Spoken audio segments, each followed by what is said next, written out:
The Best Way We Do by T. Bowie. Chapter 1. This is a non-fictional autobiographic novel by the artist T. Boo. Now, the first panel is very shocking. She shows herself giving birth to her first child. And that actually kind of puts you off into this whole mystical land. It's impossible to describe. You'd have to look at the panel, you would have to feel it with your fingers. And again, all these images are by T-Bu. Now, her mother is actually puking or not puking, but like feeling nervous, and she's outside and she refuses to go in to see her daughter give birth. And one could argue it's because maybe she's reenacting or remembering what happened to her when she gave birth to her six children in Vietnam, where some of them died. Again, a lot of intergenerational trauma is exhibited. Chapter 2, Rewind and Reverse. Now, Tipu's mom and dad, they came from Vietnam to the US in the 1970s. She had six siblings. Some of them died.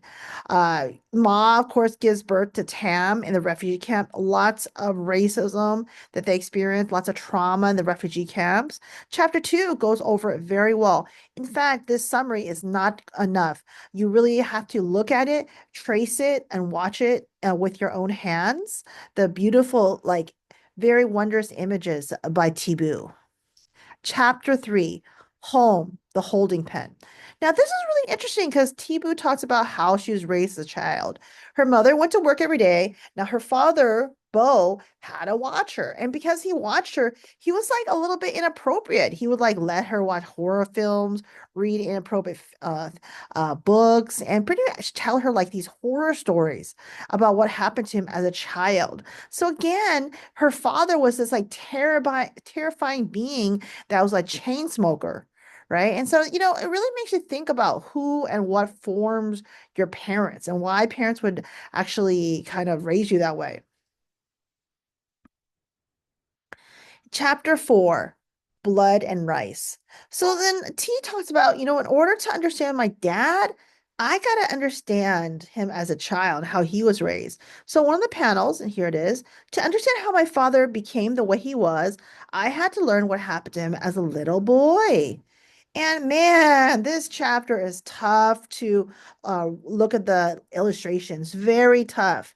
Bo talks about his time in Vietnam, which was full of course, war, trauma, just generations of war. He talks about how his parents neglected him, and particularly his father's like domestic violence towards him, his abuse towards his mom, and how he almost died several times.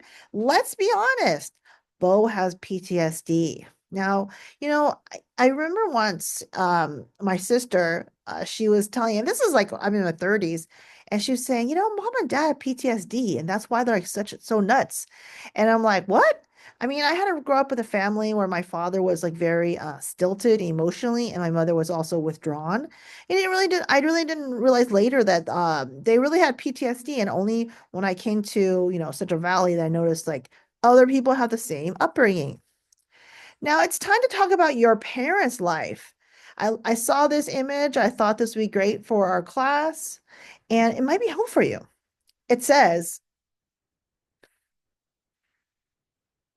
you cannot raise your children as your parents raised you because your parents raised you for a world that no longer exists.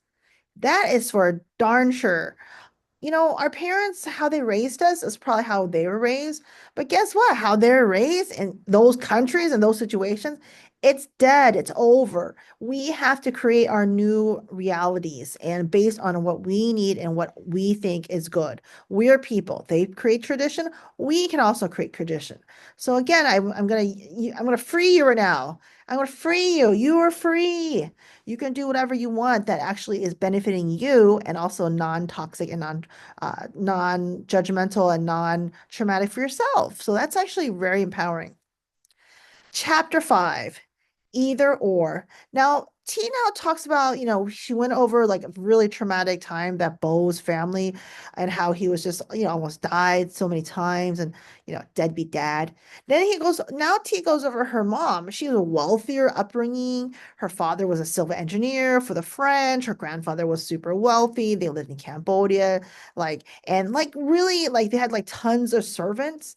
And so again, you can see that might sound crazy to you. Like, you're like, what is this Vietnamese family doing in Cambodia? Look how close they are, right? Cambodia, Laos, Thailand, very close to each other. And actually, the borders were pretty much open. You could just go in easily out. So they were kind of like, just high-ranking people in another country. And again, very interesting backgrounds. And so now I leave you to think about your own parents, right? What kind of parents what kind of parents were your parents? What kind of parents, how were they raised, and how does that affect you? And how can you change how that, and how you can change that and how you raise your own kids?